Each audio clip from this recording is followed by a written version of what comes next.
Hello, good morning all of you. मैं आजम sir, आप सबका स्वागत है हमारे यूट्यूब चैनल मैथ्स वाला में। पिछले क्लास में मैंने आप सबको नंबर सिस्टम में प्राकृतिक संख्या, सम संख्या के बारे में बताए थे। उसके बाद रोमन संख्या भी बताए थे, वर्गमूल भी बताए थे, डिविजिबिलिटी रूल भी बताए थे। आज उसके आगे मैंने आप सबको बताने जा रहा हूँ प्राकृतिक संख्या, सम संख्या जिनके बारे में पढ़े थे उनका योग के बारे में, और किसी भी पहाड़ों का योग क्या होता है, प्राकृतिक संख्या का योग क्या होता है, वो सबके बारे में बताने जा रहा हूँ, जो कि सीटेट जुलाई 2025 में मैथ्स पेपर 1 पेपर 2 के लिए तो महत्वपूर्ण है ही। किसी भी एग्जाम में ये बहुत ही महत्वपूर्ण है, चाहे कोई भी एग्जाम हो, सारे एग्जाम में लगभग ये क्वेश्चन, इस प्रकार के क्वेश्चन आते हैं। सो आप सब हमारे साथ वीडियो में अंत तक बने रहिए। अगर वीडियो अच्छा लगेगा तो चैनल को लाइक, सब्सक्राइब, शेयर जरूर कीजिएगा और बेल आइकन को प्रेस करना न भूलिएगा। चलिए बिना टाइम बर्बाद किए हुए स्टार्ट करते हैं। पहला क्वेश्चन है कि लगातार n तक की प्राकृतिक संख्या का योग।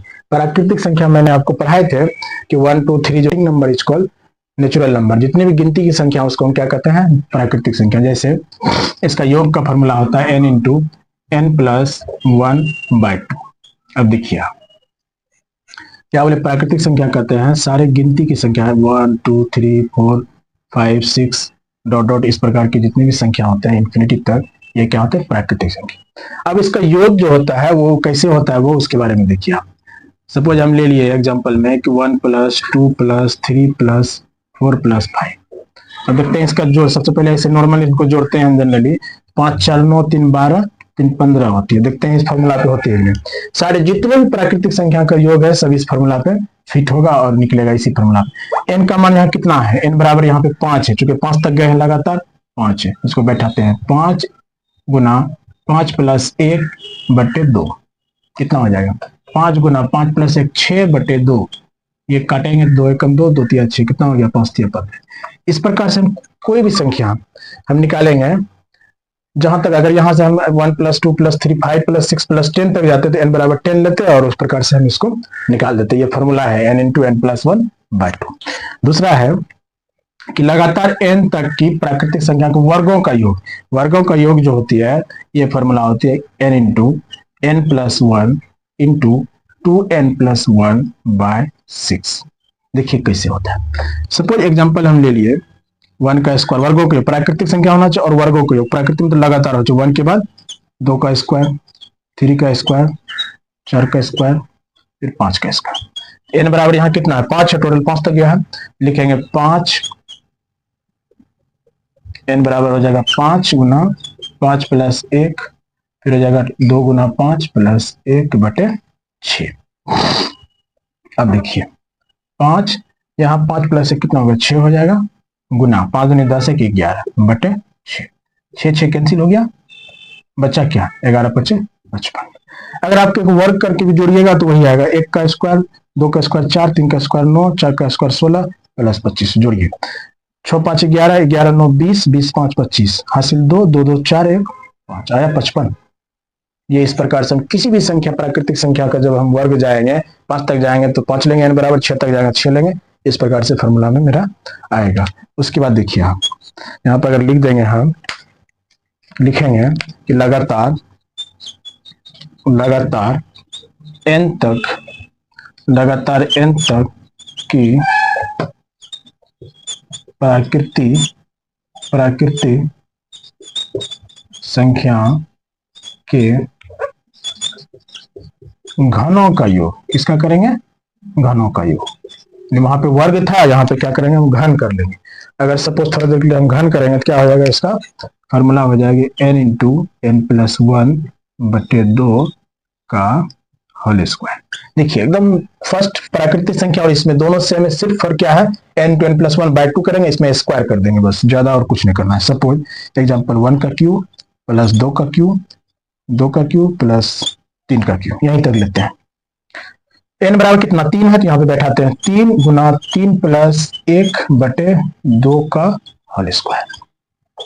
देखिए 3 लिखेंगे, यहाँ पे 4 हो गया, 3 प्लस 1 4/2 का टोटल का स्क्वायर कितना हो जाएगा, 2 2 कटेगा, कितना हो जाएगा, 3 3 दूनी 6, 6 का स्क्वायर बराबर 36। देख लीजिए यहाँ पे 1 प्लस इसका क्यूब हो जाएगा 8, 9 का क्यूब 27 बराबर 27 का 28, 28 8 हो जाएगा 36। इस प्रकार से हम यहाँ पर निकाल सकते हैं। इसके आगे बताते हैं क्लियर पे। चलिए आगे देखते हैं। अगला है कि लगातार n तक की सम संख्याओं का योग। n तक की सम संख्याओं का योग जो होती है वो फॉर्मूला होता है कि n into n plus two by four. क्या होती है? n into n plus two by four. कैसे होता है देखिए, लगातार n तक बोला है तो सम संख्या क्या होती है? 2 प्लस 4 प्लस 6 प्लस 8 प्लस 10, यहीं तक रखते हैं। n तक, तो n यहाँ क्या है? n तक क्या है? 10 तक है ना? 10 तक। यहाँ पे हो जाएगी n बराबर मेरा 10। अब इसको फॉर्मूला बैठाइए, क्या हो जाएगा? 10 गुना 10 प्लस 2 बटे 4। देखिए 10 गुना 10 प्लस 2 क्या हो जाएगा? 12 बटे 4। तो 4 कम 4 4 12, कितना हो जाएगा? 30। देख लीजिए जोड़ के यहाँ पे होती है कि नहीं। अगर इसको हम जोड़ेंगे 10 18 18 2 20 10 30 आया। वही तो फॉर्मूला में n तक का है, लगातार n तक सम संख्या। तो अगर 10 रहेगा तो 10 n बराबर लिखेंगे। अगर यहाँ पे प्लस 12 रहती, 10 के बाद सम संख्या क्या होगा? 12, तो n बराबर 12 लिखते। यही है। और दोनों में फर्क देखिए, यहाँ पे यहाँ कहते लगातार n सम संख्या भी योग, वहां पे कहा n तक, यानी 10 है तो 10 तक, 12 है तो 12 तक। यहाँ पे कहता है कितना सम संख्या है। जैसे इसका फॉर्मूला होती है सीधा n into n plus one.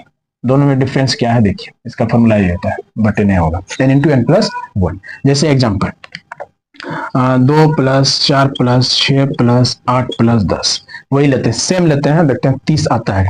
तो यहाँ पे देखिए सम संख्या कहता है कि n सम संख्या, मतलब 1 2 3 4 5, n बराबर यहाँ पे 5 हो जाएगी। मतलब सम संख्या का गिनती करना, काउंटिंग करना। यहाँ पे n तक ने बोला, यहाँ पे बोला कितना सम संख्या? n सम संख्या का योग। तो सम संख्या कितना? यहाँ पे n है, इसलिए यहाँ पे बताएंगे 5 गुना 5 प्लस 1 हो जाएगा 5 गुना 6 बराबर 30। आया, दोनों सेम। तो फॉर्मूला अलग अलग है, होने का रीजन है कि यहाँ पे कहा है कि n सम संख्याओं का योग, यहाँ पे कहा है n तक सम संख्याओं का योग। तो आपको जैसा क्वेश्चन रहेगा उस हिसाब से फॉर्मूला को यहाँ पे लगाना है। इसके आगे बताते हैं विषम वाला। अब देखिए वही है क्वेश्चन, उसी तरह है। यहाँ पे विषम आ गया, लगातार n तक की विषम संख्या की योग। n तक की विषम संख्या की योग जब कहेंगे, इसका फॉर्मूला होता है n plus one by two का whole square. n plus one by two का होल स्क्वायर। देखिए एग्जाम्पल, सपोज हम विषम संख्या की योग 1 प्लस 3 प्लस 5 प्लस 7 प्लस 9 तक ले लेते हैं। है ना? तो विषम संख्या 1 3 5 7 9। तो n तक यहाँ कितना तक है? 9 तक है, तो n बराबर यहाँ पे क्या हो जाएगा? 9 हो जाएगा। तो फॉर्मूला यहाँ बैठाएंगे तो 9 प्लस 1 बटे 2 का होल स्क्वायर। देखिए आप यहाँ पे 9 प्लस 1 क्या? 10 बटे 2। क्या लिखेंगे? 10 बटे 2 का होल स्क्वायर। 10 बटे 2 मतलब 5 का स्क्वायर, कट जाएगा 1 एकम 5, कितना हो जाएगा? 5 का स्क्वायर मतलब 25। अब देखते हैं यहाँ पे आती है 25।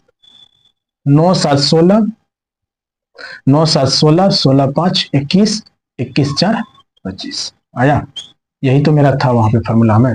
जब भी कहेगा n तक विषम संख्या तो n plus one by two का होल स्क्वायर लगाएंगे। लेकिन जब कहेगा कि लगातार n विषम संख्या, यहाँ पे कितना विषम संख्या? n विषम संख्या का योग जो होती है, इसका फॉर्मूला होती है n square. Direct n square कर देंगे। जैसे एग्जाम्पल हम 1 प्लस 3 प्लस 5 प्लस 7 प्लस 9 तक ही लेते हैं, 9। तो यहाँ पे क्या है? n बराबर कितना विषम संख्या है? तो गिनिए, यहाँ पे 5 विषम संख्या है, इसलिए क्या हो जाएगा? 5 का स्क्वायर बराबर 25 आया। दोनों सेम, यही आपका था। दूसरा ले लेते हैं, अगर एग्जांपल हम देखते हैं दूसरा। 1 plus 3 plus 5 plus 7 plus 9 plus 11। तो n बराबर कितना हो गया? यहाँ पे 6। 1 2 3 4 5 6 है ना। इसका हो जाएगा n बराबर 6, मतलब n स्क्वायर फॉर्मूला होती है कितना हो जाएगा? 6 का स्क्वायर बराबर 36। अब देख लीजिए यहाँ तक 25 हो रहा था, 25 से 11 क्या हो गया? 36। इस प्रकार से ये निकालने का फॉर्मूला है। उसके आगे फिर देखते हैं। फिर देखिए आगे है कि x के n तक के पहाड़ों के लिए, कोई भी पहाड़ा है, जैसे 2 का पहाड़ा है, 3 का पहाड़ा है, 4 का पहाड़ा है, 20 तक, 2 से 20 तक के पहाड़ों का योग अगर निकालना चाहेंगे हम, तो उसका फॉर्मूला होती है, जो पहाड़ा रहेगी, अगर x पहाड़ा है, 2 का 2 है, 2 का पहाड़ा है, 3 का पहाड़ा, तो x गुना 55 डायरेक्ट करेंगे। फॉर्मूला है आपका x गुना 55। जैसे फॉर एग्जाम्पल हम अगर 2 का पहाड़ा निकालना है तो 2 plus 4 plus 6 plus 8 plus 10 plus 12 plus 14 plus 16 plus 18 plus 20। अब इसको आप जोड़ेंगे, सपोज थोड़ा देर के लिए जोड़िए आप, तो 0 8 14 4 18 2 20 8 28 28 6 34 34 4 36 2 38, यहाँ से कितना 4 होगा? 4 2 6 1 7 8 9 10 11। टोटल कितना आया? 2 के पहाड़ों का योग 110। अब फॉर्मूला में देखिए, इसको डायरेक्ट क्या करना है? अगर 2 का पहाड़ा के फॉर्मूला में लगाना है इसको, जो पहाड़ा रहेगा 2 का पहाड़ा x के पहाड़ा, मतलब 2 का पहाड़ा गुना 55 कर दीजिए, आपका आ जाएगा 10 5 दूनी 10 1 11 110 आया, यही था ना यहाँ पे। उसी तरह अगर हम फार्मूला अगर लगाएंगे हम तीन के पहाड़ों का योग, तीन के पहाड़ों के योग में क्या करेंगे, 3 गुना 55 कर देंगे, 15 15 165 आ जाएगा। इस तरह से जितने भी पहाड़े रहेंगे 3 4 5 20 तक के पहाड़ों का योग निकालने का सीधा है, जो पहाड़ा रहेगा उसको 55 से गुना करना। इस प्रकार से आपका पहाड़ों का योग निकल जाएगा। आपको सम संख्या, विषम संख्या का योग, प्राकृतिक संख्या का योग बताएं, पहाड़ों का योग बताएं। इस प्रकार से ये सब क्वेश्चन आते हैं। इसके आगे कुछ नोट्स बताते हैं। अगला देखिए कुछ नोट्स है, इंपॉर्टेंट नोट्स है आपका। कहता है किसी भी संख्या को, कोई भी संख्या है, शून्य से गुना करने पे गुणनफल हमेशा शून्य पर आता है। कोई भी, लेकिन संख्या कैसा होना चाहिए, नॉन जीरो संख्या होना चाहिए। कोई भी संख्या है, सपोज हम 2 ले लिए, कोई संख्या है लेकिन नॉन जीरो संख्या लेना है, उसको शून्य से गुना करेंगे क्या आएगा, हमेशा शून्य आएगा। 1 गुना शून्य करेंगे क्या आएगा, शून्य आएगा। -3 गुना शून्य करें क्या आएगा, शून्य आएगा। इस प्रकार से कोई भी संख्या रहेगा उसको शून्य से गुना करेंगे हमेशा क्या आएगा, शून्य प्राप्त होगा। अगला है किसी भी संख्या को शून्य से भाग देने पर भागफल अनंत मतलब इन्फिनिटिव होती है। किसी भी संख्या, लेकिन संख्या क्या होना चाहिए, किसी भी संख्या को, कोई भी संख्या है, सपोज 1 है, इसको हम क्या करें, शून्य से भाग देंगे। ऊपर क्या अंश होती है, तो ऊपर वाले किसी भी संख्या कैसा होना चाहिए हमें, नॉन जीरो संख्या होना चाहिए। संख्या जीरो नहीं होना चाहिए, फिर अनडिफाइंड हो जाएगा। तो क्या है कि संख्या 1 लिए 1/0 करें क्या आएगा, इन्फिनिटिव आएगा। 2/0 करें क्या आएगा, इन्फिनिटिव आएगा। -4/0 करें क्या आएगा, इन्फिनिटिव आएगा। इस प्रकार से मतलब कोई भी संख्या को शून्य से जब भाग देंगे भागफल अनंत मतलब इन्फिनिटिव आएगा। शून्य में किसी संख्या से भाग देने पर भागफल हमेशा क्या आएगी, शून्य होगा। जैसे शून्य में देना है भाग, जैसे 0/10 कर देंगे हम तो क्या आएगा, शून्य ही आएगा। 0/-5 कर देंगे, शून्य। मतलब कोई भी संख्या भाग देंगे, सिर्फ नीचे वाला संख्या क्या होना चाहिए, 0 नहीं रहना चाहिए। 0/3 करेंगे तो क्या आएगा, शून्य आएगा। इस प्रकार से संख्या चलते रहेगा। ये कुछ नोट्स था, इसके आगे भी आपको बताते हैं। चलिए उसके बाद देखते हैं। कहता है कि किसी भी संख्या को 1 से गुणा करने पर गुणनफल दी गई संख्या ही प्राप्त होती है। कोई भी संख्या है, नॉन जीरो कोई भी संख्या लेंगे या जीरो कुछ भी ले सकते हैं। जैसे 0 भी लेंगे, 0 गुना 1 करेंगे तो वो क्या होगा, 0। दी गई संख्या ही प्राप्त होती है। जैसे 2 गुना 1 करेंगे क्या आएगा, 2 आएगा। दी गई संख्या क्या था, 2 था। 3 को दी गई संख्या क्या है, 3 है, इसको 1 से गुना करेंगे क्या आ जाएगा, दी गई संख्या ही आएगी, 3 आया। फिर उसी तरह -4 गुना 1 करेंगे क्या आ जाएगा, -4। इस प्रकार से जो संख्या दिया रहेगा 1 से गुना करने पर कोई प्रभाव उस पर इफेक्ट नहीं पड़ता है, वही संख्या आती है। किसी भी संख्या में 1 से भाग देने पर भागफल दी गई संख्या ही प्राप्त होती है। 1 से भी भाग देंगे ना तो वही रहेगा। जैसे 0 को 1 से भाग देंगे, दी गई संख्या प्राप्त हुआ। 1 को 1 से भाग देंगे तो दी गई संख्या क्या, तो ऊपर में 1 था तो 1 प्राप्त हुआ। -2 को 1 से भाग दीजिए, आप क्या आएगा, -2 आएगी। -5 को 1 से भाग दीजिए, क्या आएगा, 5 आएगा, -5 आएगी। इस प्रकार से आएगी संख्या, कोई प्रभाव नहीं पड़ेगा। अरे दिया है कि सभी प्राकृतिक संख्या क्या हुआ है, 1 2 3 4। पूर्ण संख्या क्या होगा, 0 से शुरू करेंगे, 0 1 2 3 4। सम संख्या 2 4 5 6। विषम संख्या 1 3 4 5। पूर्णांक संख्या तो बताया था 0 +- 1 +- 2। ये सभी संख्या परिमेय संख्या होती है। ये होता है परिमेय संख्या। 0 लिए, 2 परिमेय संख्या, 1 परिमेय संख्या, 1/2 परिमेय संख्या। उसके बाद क्या लिखेंगे, 3 परिमेय संख्या। विषम संख्या भी आ गया, सम भी आ गया, पूर्ण संख्या भी 0 आ गया। अब ले लेंगे -4, पूर्णांक संख्या भी परिमेय संख्या होती है, -5 भी होती है। इस प्रकार से सारी संख्या क्या होगा, मेरा परिमेय संख्या होगी। एक और नोट्स बचा है, इसका बता देते हैं। अब देखिए ये नोट्स है, बहुत ही भी आई है नोट्स। कहता यदि किसी संख्या के इकाई स्थान पर 2 3 7 या 8 हो तो वे संख्याएं कभी भी पूर्ण वर्ग नहीं बनते हैं। पूर्ण वर्ग किसको कहते हैं, जैसे एग्जांपल में हम सपोज लिए 25 इकाई स्थान पे 5 है तो इसको पूर्ण वर्ग बन जाती है, यानी 5 का स्क्वायर करते हैं क्या हो जाता है, 25 आ जाती है। पूर्ण वर्ग है बना हुआ। लेकिन इसी के स्थान पे आप कभी भी देखिएगा कि अगर इसका स्थान पे रह गया 2 3 7 या 8 रहेगा तो ये कभी पूर्ण वर्ग नहीं बनेगा। सपोज इसके 28 रह गया तो कभी पूर्ण वर्ग नहीं बनेगा। जैसे रह जाएगा 2 3 1 रहता ही है, सपोज यहाँ पे रहेगा 3 रहेगा तो ये कभी भी पूर्ण वर्ग नहीं बन सकते। उसी प्रकार के इसके स्थान पे अगर रहेगा 2 7 7 रहेगा, इकाई स्थान पे पूर्ण वर्ग नहीं बनेगी। फिर 8 भी रहेगा, 8 वाला तो लिख दिए हैं।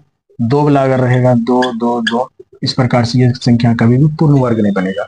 अब पूर्ण वर्ग इसके अलावा जितने भी संख्या रहते हैं सभी पूर्ण वर्ग बनते हैं इकाई स्थान पर अगर रहते हैं। जैसे हम 25 ले लिए, पूर्ण वर्ग है, 5 का स्क्वायर बनती है। 36 ले लिए, पूर्ण वर्ग बनती है 6 का स्क्वायर। फिर 49 ले लेंगे, 9 है इकाई स्थान पर तो 7 का स्क्वायर होती है। फिर उसके बाद हम 81 ले लेंगे तो 9 का स्क्वायर हो जाएगा। फिर 64 लेंगे, फिर ये हो जाएगा 8 का स्क्वायर। इकाई स्थान पर देखिए क्या 5 है, होता है, 6 भी होता है, 9 भी होती है, 1 भी होती है, 4 भी होती है, 0 वाला भी होती है। 100 ले लेंगे तो क्या हो जाएगा 10 का स्क्वायर। इस प्रकार से अगर इकाई स्थान पे 0, 1, 4, 5, 6, 9 रहेगी, पक्का क्या होगा, पूर्ण वर्ग बनती है। लेकिन ये अगर चारों रहेगी तो कभी भी पूर्ण वर्ग नहीं बनेगा इकाई स्थान पे। इस प्रकार से क्वेश्चन बहुत सारे इसमें आते हैं। अब इसके आगे कुछ एग्जांपल लेते हैं। अब देखिए यहाँ पे कुछ क्वेश्चन लिए हैं, इस प्रकार के क्वेश्चन एग्जाम में आते हैं ज्यादातर। पहला क्वेश्चन है 43, 90, 675 में एक डिजिट दिया हुआ है, संख्या है, इसमें कहता है 9 का स्थानीय मान। स्थानीय मान किसको कहते हैं, जिसको प्लेस वैल्यू बोलते हैं। स्थानीय मान बताना 9 का। तो इसका निकालने का तरीका है, संख्या दिया है 43, 90, 675। इसमें कहता है कि 9 का स्थानीय मान निकालने का तरीका है कि जिसको बोलेगा उसको यहाँ पे रख देना है 9। इसके बाद दाएं ओर जितना अंक है उतना 0 बैठाना है। 1, 2, 3, 4 अंक तो यहाँ पे 4 शून्य बैठाना है। यही आपका हो गया 90,000 हो जाएगा। 90 नहीं होगा, ये भी नहीं होगी, 9,000 ये हो जाएगा, ये भी नहीं होगा। अगला है 32, 90, 75। इसको पढ़ें 3,29,075 में 7 के स्थानीय मान और जातीय, जिसको अंकित मान फेस वैल्यू बोलते हैं, इसको प्लेस वैल्यू बोलते हैं, दोनों में कहता है अंतर बताना। सबसे पहली बात, संख्या क्या है 32, 90, 75। सबसे पहले अगर स्थानीय मान निकालेंगे हम, तो स्थानीय मान का क्या बताएं कि 7 लेंगे, लिखेंगे 7 का, यहाँ पे लिखेंगे 7 का स्थानीय मान। 7 का स्थानीय मान निकालने के लिए क्या करेंगे, 7 लेंगे, जितना अंक बचा उतना 0 लेते हैं, 70 हो गया। उसी प्रकार लिखेंगे 7 का जातीय मान। जातीय मान अंकित वैल्यू क्या होता है कि फेस वैल्यू, मतलब जो है एज इट इज वही इकाई रहेगा। 7 का है तो यहाँ पे क्या हो जाएगा, 7 इकाई ही हो जाएगा, 7 ही होगा। अब कह रहा है कि दोनों का अंतर बताना है। अंतर मतलब क्या होता है, दोनों का डिफरेंस घटा करना है। तो कितना हो जाएगा 70 माइनस 7, कितना हो जाएगा 63 अंतर। यहाँ पे क्या हो जाएगा 63। क्वेश्चन क्या 1 नंबर हो जाएगा। ये भी कट जाएगा, ये भी कट जाएगा, ये भी। अगर यहीं पे बोलता दोनों का योग बताएं, जोड़, तो दोनों को जोड़ लेते हैं, कितना हो जाता 77 हो जाता फिर अगर जोड़ कर देते हैं। इस प्रकार से ये क्वेश्चन आई थिंक आपको समझ में आया होगा, क्लियर हुआ होगा। अगला 3rd नंबर है 39,497 में छोटी से छोटी संख्या क्या जोड़ी जाए कि योगफल 3 से विभाजित हो जाए। सबसे पहले 3 से विभाजित का नियम बताया था आपको कि वो संख्या 3 से विभाजित होता है, वे सभी संख्या है जिनका अंकों का योग 3 से विभाजित हो। अंकों का योग पहले करते हैं, अंकों का योग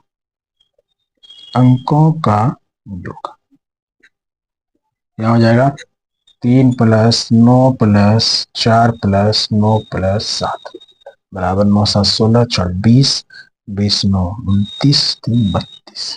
आपको पता होगा कि 32 3 से विभाजित नहीं होती। अगर ये 27 रहती तो हो जाती, अगर 30 रहता तो हो जाता, 33 रहता तो हो जाता। कहता है कि छोटी से छोटी संख्या क्या जोड़े, सबसे छोटी, ये क्या 3 से विभाजित हो जाए। ऑप्शन में देखिए 0 जोड़ने से तो कोई फर्क नहीं पड़ेगा। अगर ये 32 में अगर हम 1 जोड़ देते हैं तो क्या हो गया, 1 जोड़ने के बाद आ गया मेरा 1 जोड़ने के बाद आ गया 33। 33 तो 3 से विभाजित होती है, आराम से हो गया। तो सबसे छोटी संख्या हमको क्या जोड़ना पड़ेगा, 1 जोड़ेंगे तो हो जाएगा, 0 जोड़ने से तो होगा नहीं। तो इस प्रकार से ये ऑप्शन मेरा क्या हो जाएगा 2 नंबर हो जाएगा। आई थिंक समझ में आया होगा। इसके आगे बताते हैं। अगला क्वेश्चन देखिए आगे है 4 नंबर के 2, ये स्टार है, स्टार 3, 4, 5 यदि 9 से पूर्णतः विभाजित हो तो होगी, तो स्टार के स्थान पे क्या होगी। स्टार के स्थान पे सबसे पहले हम जानते हैं कि 9 से वे संख्या विभाजित होती है, वे सभी जिसका अंकों का योग क्या हो 9 से विभाजित। अंकों का योग यहाँ पे क्या है 2 + स्टार + 3 + 4 + 5, सबको जोड़िए, अंक जोड़िए पहले। 5, 4, 9, 3, 12, 2, 14, 14 प्लस क्या है मेरे पास स्टार है। ये 9 से विभाजित, 9 से विभाजित कौन संख्या होगा, जो कि अंकों का योग 9 से विभाजित हो, तो ये संख्या 9 से विभाजित कब होगी, 14 है, कभी 9 से विभाजित नहीं होगा। 15, 16, 17, 18 अगर ले लेंगे तो 9 दूनी 18। इसका मतलब है कि ये संख्या 9 से विभाजित होगी यदि स्टार बराबर हम 4 लेंगे। क्या होगा, स्टार बराबर 4 ले लेंगे तो क्या हो जाएगा मेरा कि 14 + 4 बराबर क्या हो जाएगा 18। 18 9 से विभाजित हुआ, जो अंकों का योग अगर 9 से विभाजित तो पूर्ण संख्या, पूरा संख्या क्या होता है 9 से विभाजित। यहाँ पे 1 कट जाएगा, 0 भी कट जाएगा, 4 ये हो जाएगा, ये भी कट जाएगा। आई थिंक आपको समझ में आया होगा। अगला है संख्या 14, 38, 65 निम्न में से विभाजित। किससे विभाजित होता है ये संख्या? सबसे पहली बात हम बताए थे कि किसी भी संख्या के अंत में अगर 0 और 5 हो वो संख्या पक्का 5 से विभाजित होता है। सबसे पहले यहाँ पे देखने के साथ देखिए कैसे ऑप्शन काटेंगे, ये इसमें 5 नहीं कट जाएगा, इसमें 5 ये होगा, ये दोनों तो ऐसे कट जाएगा आपका, सिंपल। तो देखने के साथ कट गया। अब देखिए संख्या 2 से विभाजित है और यहाँ पे क्या दिया है कि 5, 2, 9 और यहाँ पे दिया है 2, 3 और 5। अब देखेंगे कि हम कौन संख्या इससे विभाजित होती, सॉरी तो उल्टा कर दिए, ये तो 5 है तो ये तो विभाजित होगी। दूसरा नियम ये बताए थे हम, 5 से वो संख्या विभाजित जिसका इकाई का स्थान पे 0 और 5 हो, तो इकाई का स्थान पे 0 5 वाला 5 से विभाजित, यहाँ 5 नहीं है तो ये कट जाएगा, इसमें भी 5 है, इसमें भी 5, ये भी 5, ये तीनों विभाजित होगी 5 से, ये तो कंफर्म है, तीनों ऑप्शन अभी हो रहा है। अगला बताया कि 2 से वे संख्या विभाजित होता है, 2 से विभाजित हो जिसके इकाई स्थान पे 0 2 4 6 8 होगा। आप देख लीजिए यहाँ पे जिसके 2 से विभाजित, इसके इकाई स्थान पे 2 है, ये नहीं है, नहीं 0 है, इसका मतलब ये जहां जहां 2 वाला ऑप्शन है वो कट जाएगा। अब ऑप्शन क्या बचा आपके पास, ये 3 5 9, देखिए कैसे विभाजित, 5 से इकाई स्थान पे। अब 3 और 9 से कौन विभाजित होता है, कौन संख्या जिसका अंकों का योग 3 से विभाजित हो। आप जोड़िए सबको जब जोड़ेंगे हम 6 5 11, 11 8 19, 19 3 22, 22 और 5 27, 27 3 से विभाजित होगी और 9 से भी विभाजित होगी, दोनों से ये विभाजित है, इसका मतलब ये ऑप्शन 3 5 9 हो जाएगा। इस प्रकार से काटने का तरीका है। अगला देखिए, निम्न में कौन सी संख्या अभाज्य है? अभाज्य संख्या का क्या होता है, वे संख्याएं जो खुद और उस संख्या एक और खुद से कटे, वैसी संख्या जो एक और खुद से कटता है, भाग लगता है, यानी गुणनखंड केवल 2 हो, उसको क्या कहते हैं, उसको अभाज्य संख्या। 81 तो 9 9 81 होता है, 9 × 9 क्या हो जाएगा 81, अभाज्य संख्या नहीं होगा, चूंकि इसके पास बहुत सारे संख्या 9 से विभाजित होगा, 3 से भी होगा, चूंकि 8 + 1 9 होता है, 3 से विभाजित है, 1 से भी 81 से, तो इसका गुणनखंड बहुत सारा हो गया। 85 देखिए 17 50 85, ये भी हो गया, गुणनखंड इसका हो गया 1 85 17 5, 5 लास्ट में है, ये भी नहीं कटेगा, मतलब भाग लग जाएगा, अभाज्य नहीं होगा।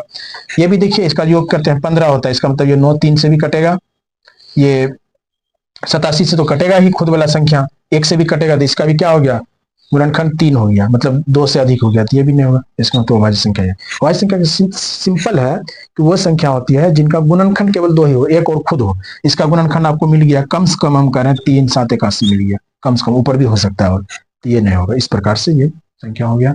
आज का क्लास यहीं पे समाप्त करते हैं। आई थिंक आपको समझ में आया होगा। नंबर सिस्टम का कुछ और क्वेश्चन बताएंगे, उसके बाद दूसरा टॉपिक स्टार्ट करेंगे। Thank you all of you.